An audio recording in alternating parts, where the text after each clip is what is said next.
아멘. 성가대 귀한 찬양 감사드립니다. 성가대 힘찬 찬양. 어제 혹시 늦은 시간까지 20세 이하 월드컵 결승전 보신 분 계시면 성가대 힘찬 찬양으로 잠 확 달아나는 그러한 찬양의 시간이 됐으면 하는 바람입니다. 어제 혹시 늦은 시간까지 결승전 보셨나요? 보셨어요? 네. 어땠나요? 우리 선수 참 한 명 한 명 참 잘했지만 결과는 좀 아쉽게 됐지만 그럼에도 하나 수확이 있다면 언론에서 다 이런 이야기 하더라고요. 이강인 선수에 대한 그러한 기대감이 아주 컸던 그러한 경기였는데요. 외신에서도 이강인 선수를 향해서 아주 잠재력 있는 그러한 선수라고 극찬을 아끼지 않았습니다. 오늘 봤더니만 또 큰 상도 하나 이렇게 받았더라고요. 그런데 이 축구 경기라는 것이 한 선수에게만 의지해서 이루어지는 경기가 아닙니다. 축구 경기라면 물론 뛰어난 선수 중요하지만 잘하는 선수에게만 의지하는 팀이 강한 팀이 아니라 서로 믿고 또 서로 의지하는 팀이 강한 팀이라는 것입니다. 아무쪼록 이 시간 하나님 말씀을 만나는 귀한 시간인데요. 전하는 목사 한 명에게만 의지하지 않고 뿐만 아니라 우리의 신앙생활도 또 누군가에게 의지하는 그러한 삶이 아니라 우리가 모두 한 마음으로 한 하나님 바라보면서 함께하는 오늘 이 시간 그리고 우리들의 신앙생활이 되기를 소망합니다. 자, 오늘은 시편 56편의 말씀 함께 나누어 보도록 하겠는데요. 오늘 시편 56편은 좀 특이하게 이 세 가지 제목이 붙어 있습니다. 여러분들 성경책에도 기록되어 있는데요. 첫 번째 제목은 이렇습니다. 다윗의 믹담시라는 그러한 제목이 붙었고요. 두 번째는 어떠한 제목이 붙었나요? 인도자를 따라 요낫 엘렘 르호김의 맞춘 노래라고 이렇게 제목이 붙어 있습니다. 그리고 마지막 세 번째는 다윗이 가드에서 블레셋인에게 잡힌 때라는 이런 좀 특이한 세 가지 제목이 달려 있습니다. 첫 번째 다윗의 믹담시라는 것은요, 우리 쉽게 이야기하면 이렇게 이해를 하시면 될 것 같아요. 문학에도 소설, 수필, 시라는 이런 장르가 있듯이 이 믹담이라는 것도 기본 장르 하나로 격언이라는 그러한 뜻을 갖고 있습니다. 그러니까 좋은 이야기들, 그래서 다윗의 교훈 이렇게 이해를 하시면 쉬울 듯 싶습니다. 두 번째는 조금 또 낯선 그러한 제목이 나오는데요. 요낫 엘렘 르호김.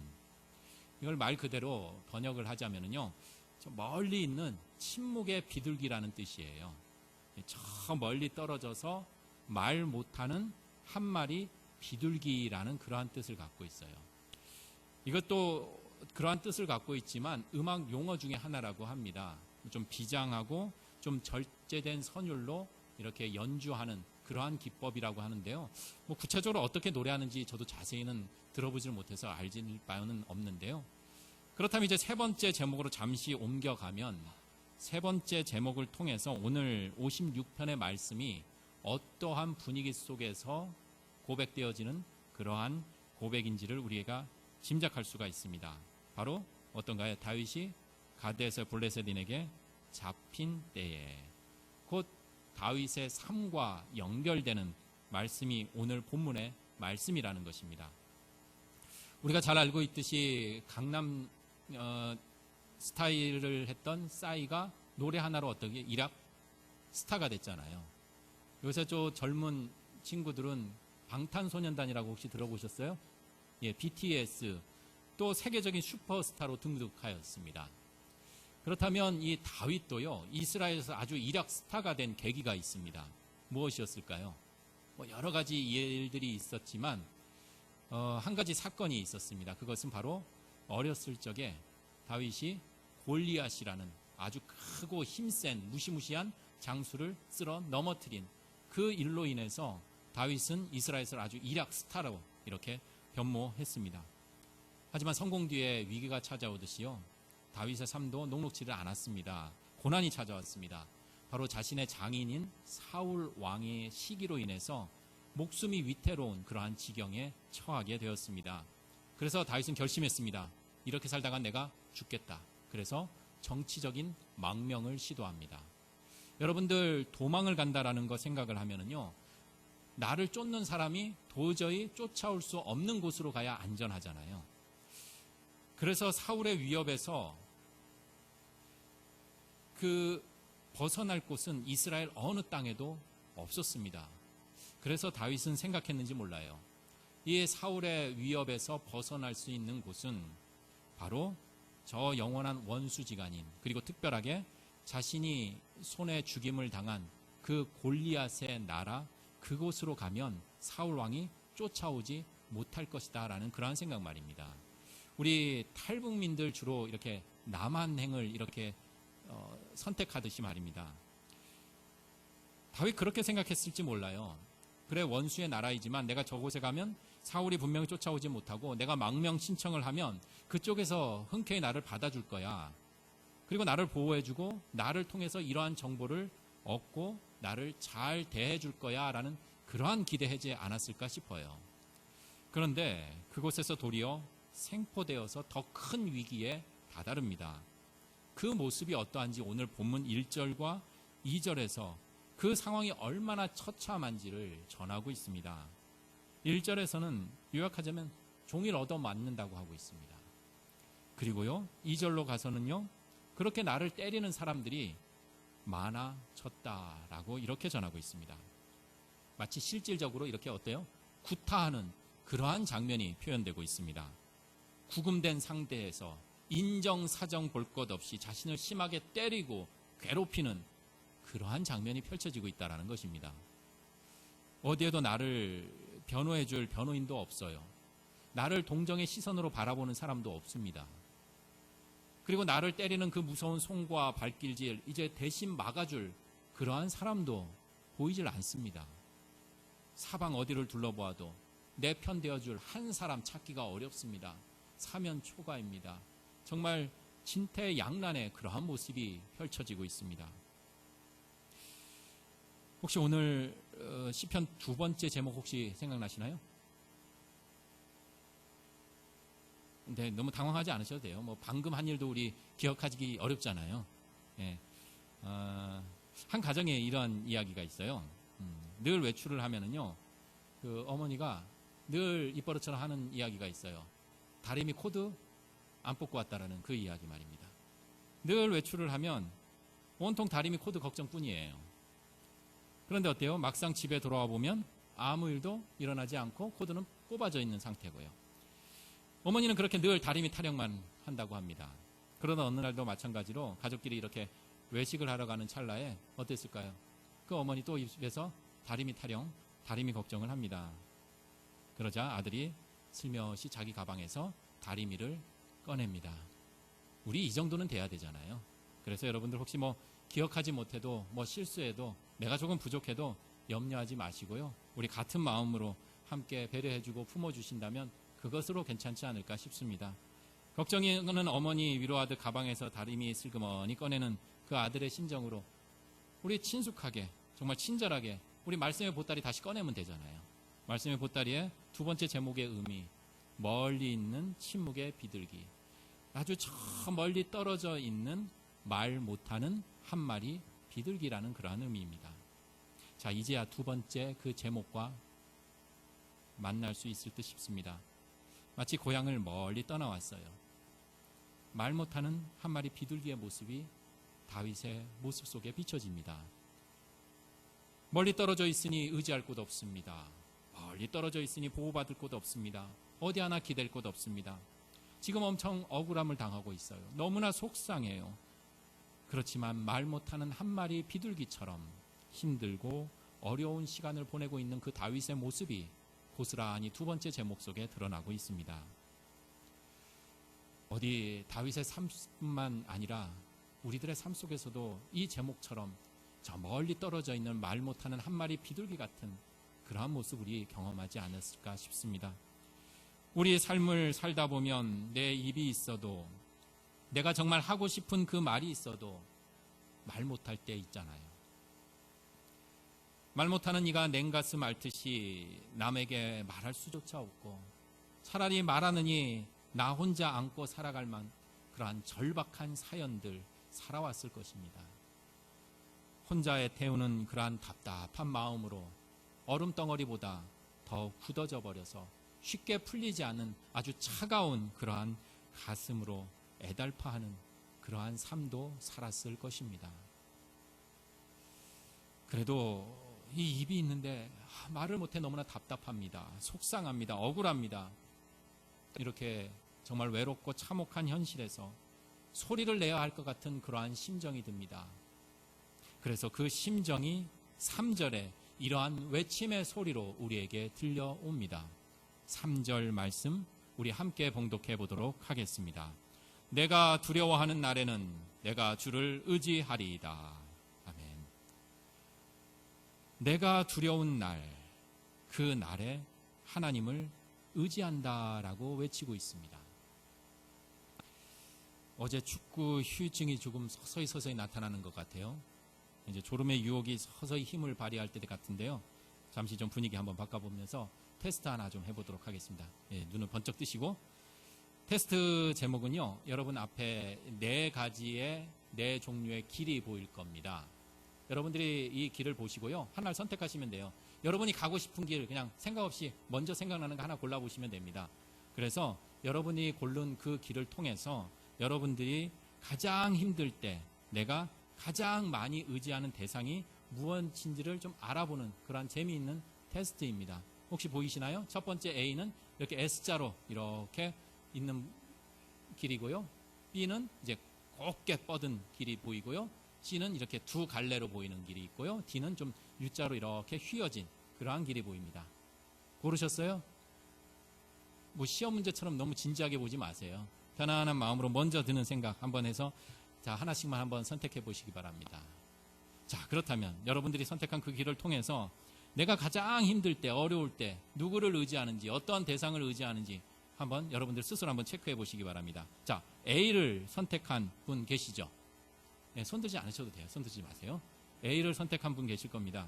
이분들은요, 내가 가장 힘들 때 의지하는 그 대상이요, 배우자가 없으면 사랑하는 한 여인. 그래서 내가 정말로 사랑하는 그 한 사람을 의지하는 그러한 스타일이라고 합니다.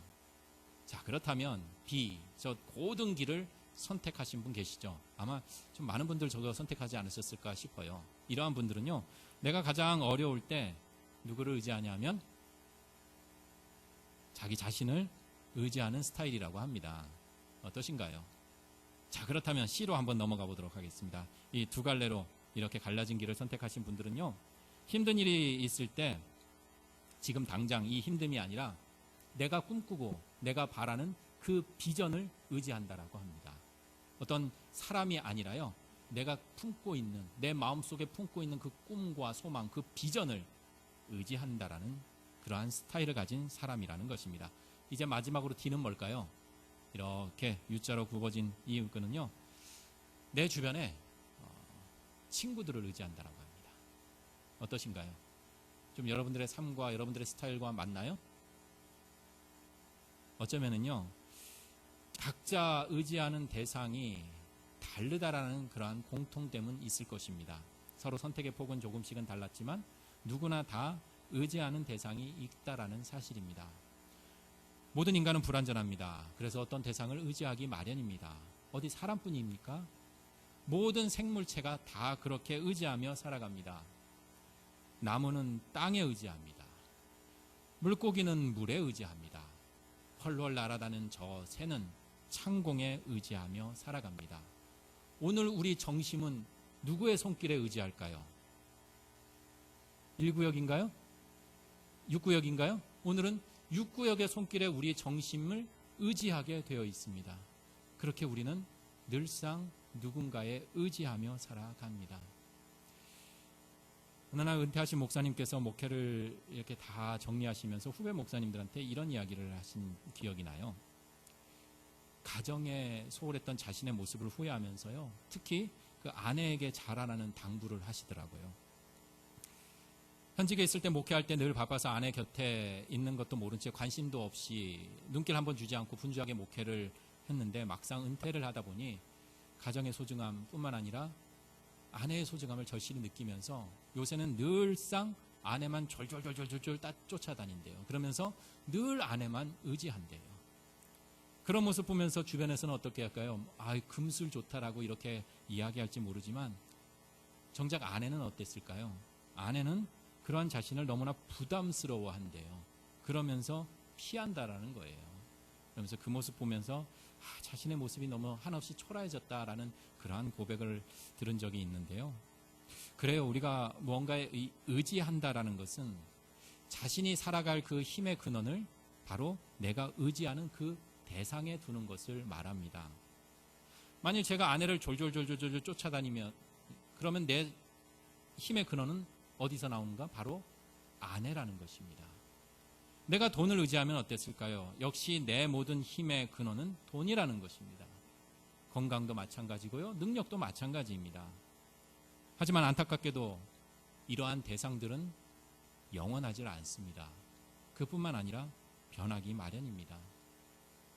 여기 계신 분들은 안 그렇겠지만 안타깝지만 결혼할 때 다 사랑한다라고 고백을 해요. 그래도 어때요? 그 고백이 항상 유효한 것만은 아닙니다. 세상에는 이런저런 참 많은 약속들이 있습니다. 다 지키겠다는 약속 투성이입니다. 하지만 안타깝게도 세상에 이러한 약속도 끝까지 유효한 것이 아닙니다. 이를 성경은 우리에게 이렇게 표현하고 있습니다. 이사야 2장 22절에 이러한 모습을 우리에게 이렇게 전하고 있는데요. 제가 봉독해 보도록 하겠습니다.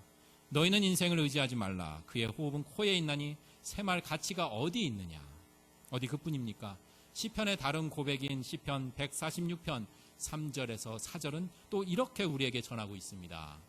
귀인들을 의지하지 말며 도울 힘이 없는 인생도 의지하지 말지니 그의 호흡이 끊어지면 흙으로 돌아가서 그날에 그의 생각이 소멸하리로다. 영원하지 않다라는 것입니다. 끝이 보인다라는 것입니다. 과연 나는 그리고 우리 공동체는 무엇을 의지하며 살아가고 있을까 생각해 봅니다. 예전에 혹시 기억나실지 모르지만 이 학교에서 이 가정통신문에 보면 이 아버지 직업을 적는 난이 있었어요. 근데 어떤 학교에서도 이런 이야기가 있는데요. 아이들이 가정통신문에 자기 아버지의 직업을 이렇게 적었어요. 그러면서 서로 자랑을 하는 거예요. 우리 아버지는 방송국에서 일해. 그래서 유재석도 알고 방탄소년단도 알아. 그러니까 아이들의 반응이 어땠을까요? 와, 부러워 눈초리로 바라봅니다. 이를 바라보고 있던 또 다른 아이가 이렇게 이야기합니다. 우리 아빠는 국회의원이야. 대통령도 알아. 이거 어땠을까요? 게임 끝나버렸잖아요. 우와, 니네 아버지가 최고구나. 우와, 너무 좋겠다. 이렇게 이야기를 해요. 이야기를 물끄러미 듣던 한 아이가 있었습니다. 아버지의 사업 실패로 넉넉하지 않고 아직 이렇다 할 직업을 갖지 못한 그 아버지를 둔 아이가 이렇게 외칩니다. 우리 아빠는 교회 집사님이야. 하나님 알아. 하나님 알아. 어떠신가요?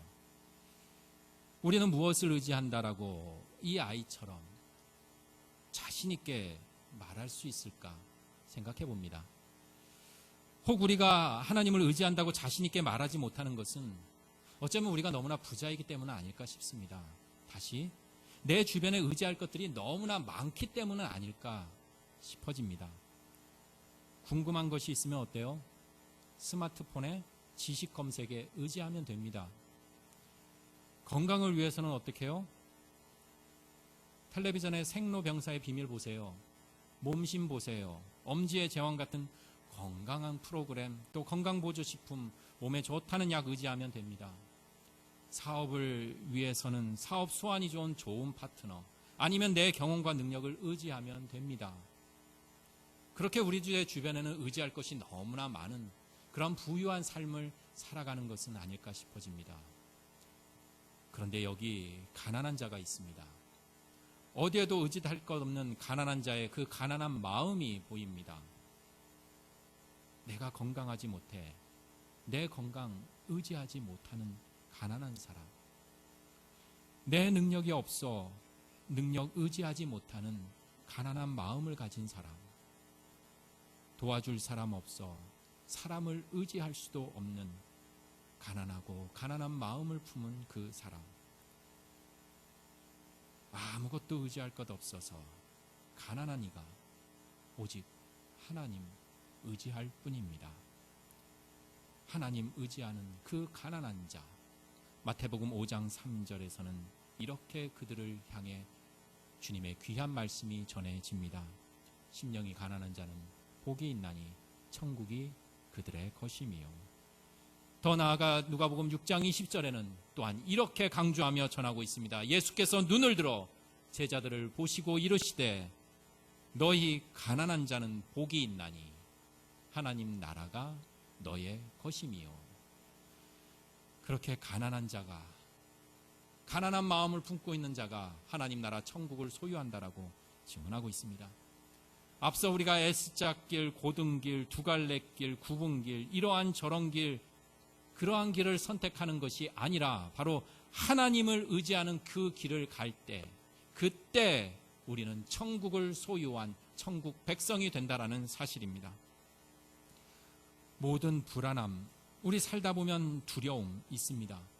그런데 이 모든 두려움과 불안은 의지할 가치가 없는 것을 의지할 때 온다라는 그러한 말이 있습니다. 하지만 하나님께서는 가만히 계신 죽음이 아니라 하나님은 생명이십니다. 우리 하나님께서는 생명 자체이십니다. 그러기에 우리 하나님은 생명의 처음이요 생명의 마지막 되십니다. 고백합니다. 생명보다 더한 가치 어디 있겠습니까? 그러니 생명이신 하나님, 우리가 의지할 가장 궁극, 가장 최고의 가치이기에 하나님 의지할 때 그 두려움, 그 불안은 사라진다라는 것입니다. 모든 두려움과 불안을 이길 수 있다라는 것입니다. 11절 말씀입니다. 우리 11절 말씀 한 목소리로 함께 고백하며 선포해 나아가겠습니다. 내가 하나님을 의지하였은즉 두려워하지 아니하리니 사람이 내게 어찌하리이까. 아멘. 하나님을 의지하니 두려운 것이 없다라는 것입니다. 이제 더욱 확실해집니다. 하나님을 의지하게 되는 그 확실함이 내가 왜 하나님을 의지해야 하는지 앞선 8절의 말씀 이렇게 우리에게 증언하고 있습니다. 나의 유리함을 주께서 계수하셨사오니 나의 눈물을 주의 병에 담으소서. 이것이 주의 책에 기록되지 아니하였나이까. 예전 노래인데요. 유행가 가사 중에 김국환이라는 가수가 이 타타타라는 그러한 노래를 불러서 아주 인기를 끌었던 적이 있어요. 그 가사 중에 여러분들 다 아실 거예요. 네가 나를 모르는데 어떻게 해요? 난들 일을 알겠느냐 이거죠. 네가 나를 모르는데 난들 너를 알겠느냐. 섹스피어의 리어왕에 이런 대사가 있습니다. 내가 누구인지, 내가 어떠한 사람인지 제발 좀 말해줄 사람이 있습니까? 내가 누구인지 말할 수 있는 자가 누구입니까? 라는 그러한 외친 말입니다. 그렇습니다. 세상은 나의 마음을 몰라줄 때가 많습니다. 가족도 그렇고요. 심지어 내 자신도 내 마음을 몰라줄 때가 참 많습니다. 내가 무슨 생각을 하는지, 내 마음의 상처가 어떤지, 내 지금 속마음이 어떠한 상태인지, 심정인지 몰라 헷갈리고 방황하고 잘 보지 못해 갈등을 일으킬 때도 있습니다. 하지만 말씀은 분명히 전하고 있습니다.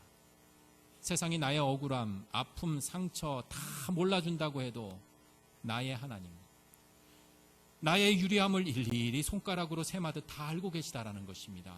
내가 남모르게 흘렀던 그 눈물을 다 헤아리신다라는 사실입니다.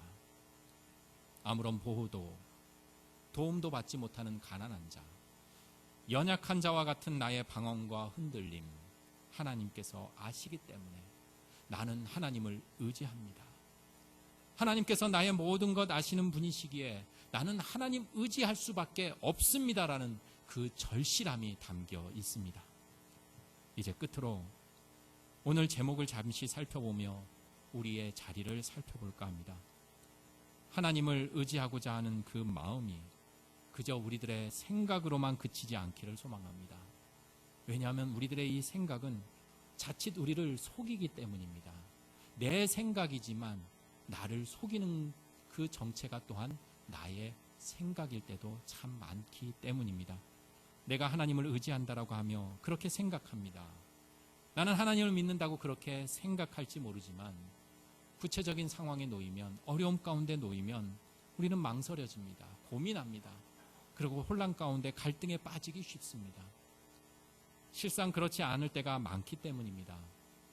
그러니 하나님을 의지하기 위해서는 나의 삶의 자리에서 나의 굳건한 의지가 필요하다라는 것입니다. 내가 기필코 이렇게 살고야 말겠다라는 나의 적극적인 그 모습이 필요하다라는 것입니다. 하나님을 의지하는 그 삶을 살겠다라는 나의 의지가 담겨 있어야 한다라는 것입니다. 그래서 나를 알아주지 않는다고 해도, 내게 희망이 없다고 해도, 이제는 갈 곳 없는 인생 막장이라고 해도 하나님의 그 귀한 음성, 내가 너를 잘 안다. 네 마음 내가 다 알아. 지금 이 시간 말씀하시는 그 하나님을 의지하며 그 의지함대로 희망과 생명의 길로 한 걸음 한 걸음 묵묵히 걸어가는 불굴의 의지를 가진 하나님 나라의 자녀들의 삶 살아가기를 소망합니다. 고백합니다. 신앙은 그저 머리로만 아는 이론이 아닙니다. 신앙이라는 것은 그저 가슴으로만 느껴지는 감정 또한 아닙니다. 신앙은 하나님을 의지하며 살겠다라는 나의 굳건한 의지가 함께 아우러졌을 때 우리는 건강한 신앙인의 길을 걸어갈 수 있습니다. 오늘 이 시간 하나님이 우리에게 전해주십니다. 하나님의 귀한 음성을 듣기를 소망합니다. 사랑하는 내 딸아, 사랑하는 내 아들아, 내가 힘들고 위험한 상황에 놓일지라도 온전히 나 여호와 하나님을 믿고 의지해라. 슬퍼하지 말아라. 두려워하지 말아라. 절망하지 말아라. 나는 네가 울며 아파한 그 모든 것 또한 다 안다. 그러니 이제는 슬픔의 눈물보다 감사와 기쁨의 눈물 흘리는 너의 모습 보고 싶구나. 이렇게 우리에게 전해주시는 그 하늘의 귀한 음성 들으며 승리의 길 마침내 걸어가기를 주님의 이름으로 축원합니다. 함께 기도 드리시겠습니다.